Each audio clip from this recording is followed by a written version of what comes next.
साथियों, ज़िंदगी में एक चीज़ हमेशा याद रखना कि भीड़ हमेशा उस रास्ते पर चलती है जो रास्ता आसान हो।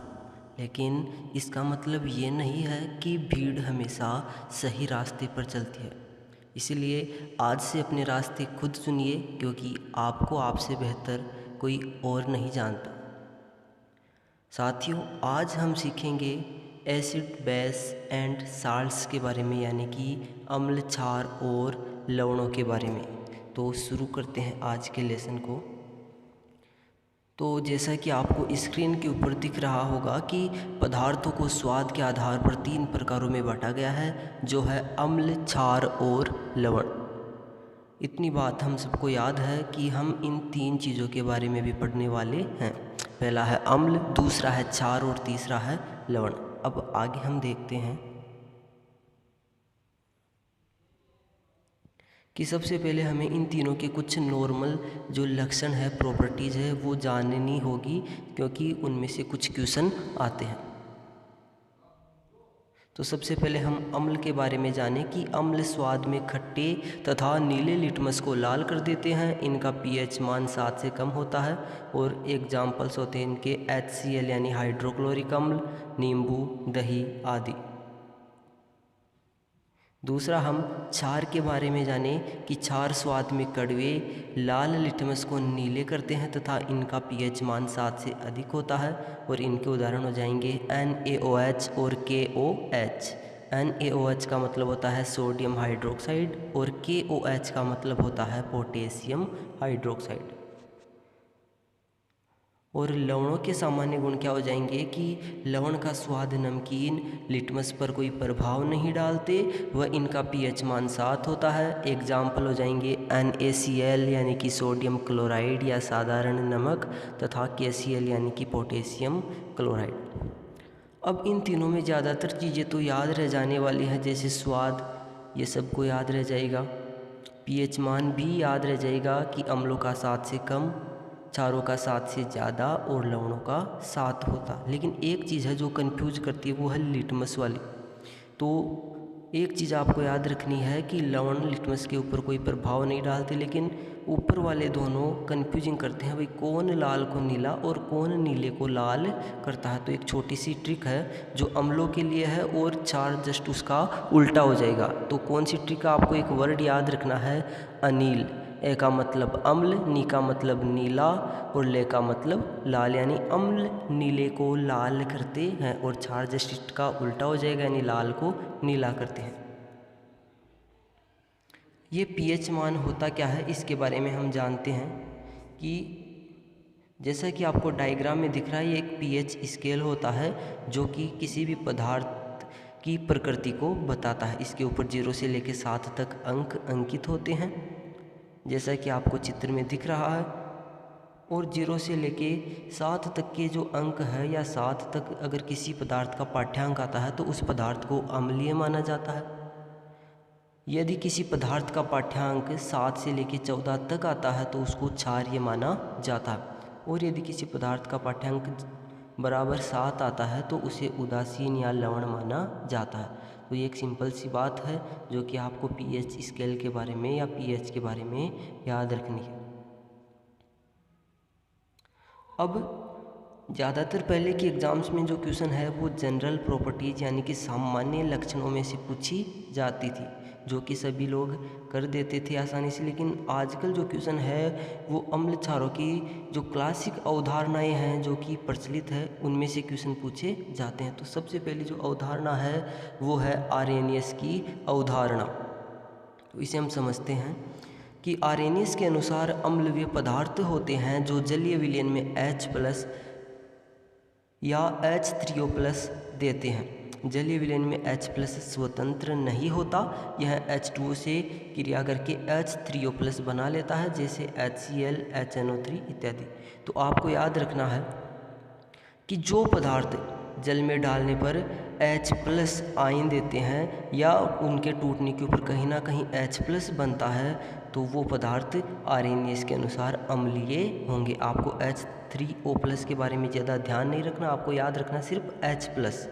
यानी कि किसी पदार्थ के टूटने से या किसी पदार्थ में H+ है तो वो पदार्थ अम्लीय माना जाएगा। ये आपको शॉर्ट में याद रखना है।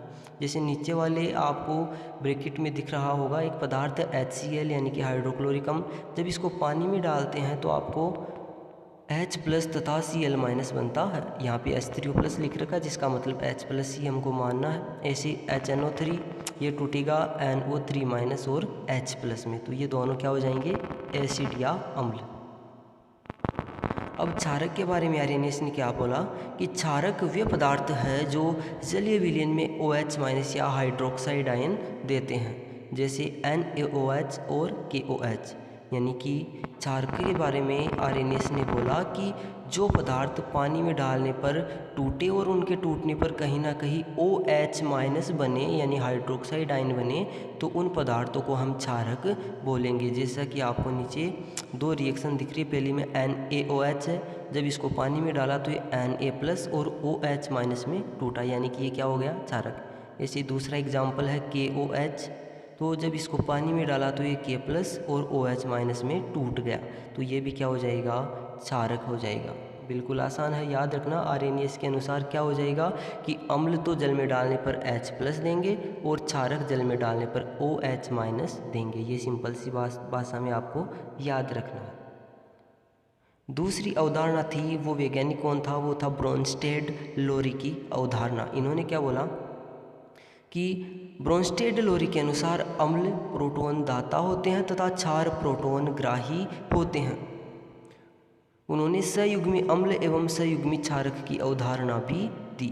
तो ब्रोंस्टेड-लोरी ने क्या बताया कि अम्ल है वो प्रोटॉन देते हैं तथा क्षारक है वो प्रोटॉन लेते हैं। सिंपल सी भाषा में आपको ये याद रखना है। जैसे नीचे एक रिएक्शन है कि एक पदार्थ है Ha जो हमें मानना है, प्लस दूसरा है B।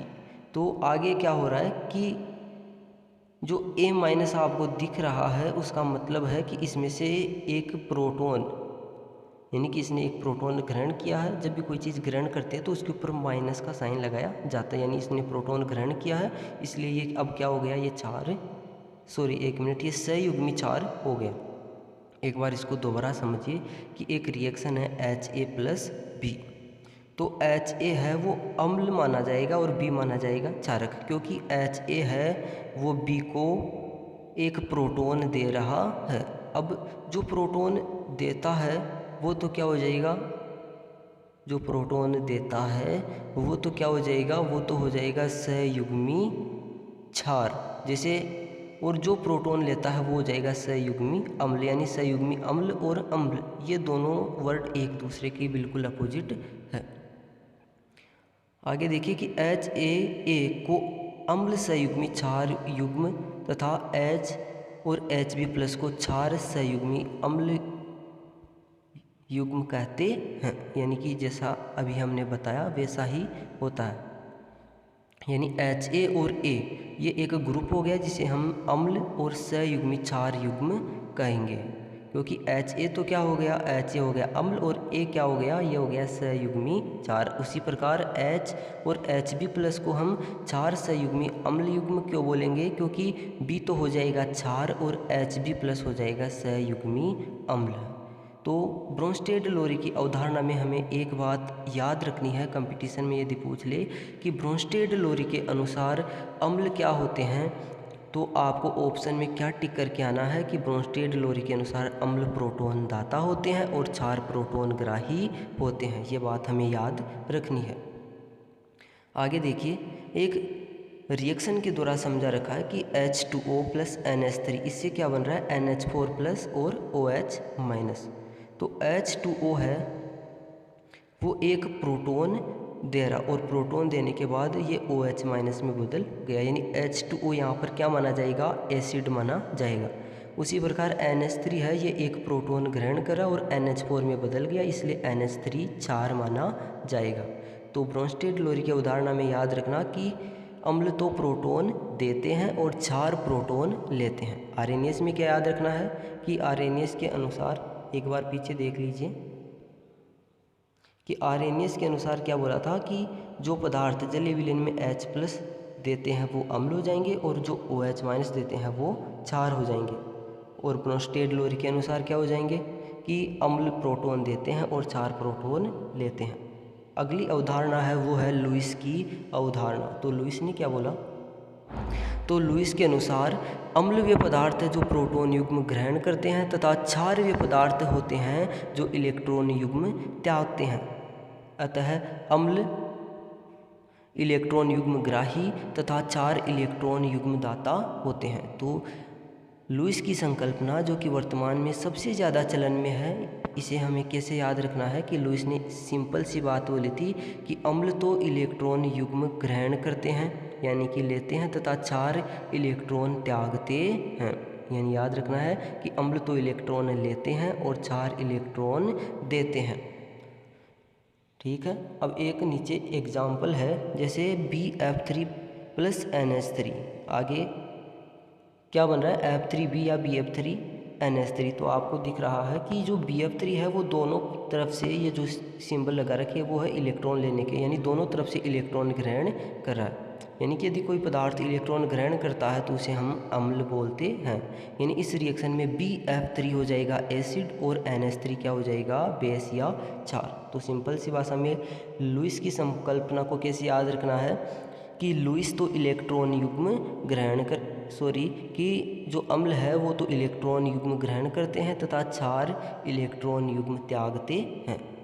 ब्रोंस्टेड लोरी में क्या कि प्रोटॉन जो देता है वो तो अम्ल और जो प्रोटॉन लेता है वो 4। आर्यनीस में कि जो H+ पानी में दे वो तो हो जाएगा अम्ल और जो OH- दे वो हो जाएगा 4। अब आगे देखिए लुईस की संकल्पना में कि इस संकल्पना के अनुसार इलेक्ट्रॉन की कमी वाले यौगिक अम्ल का कार्य करते हैं। साधारणतया धनायन या वे यौगिक जिनका अष्टक अपूर्ण होता है वो लुईस अम्ल होते हैं, जैसे BF3 AlCl3 Mg+2 Na+ आदि।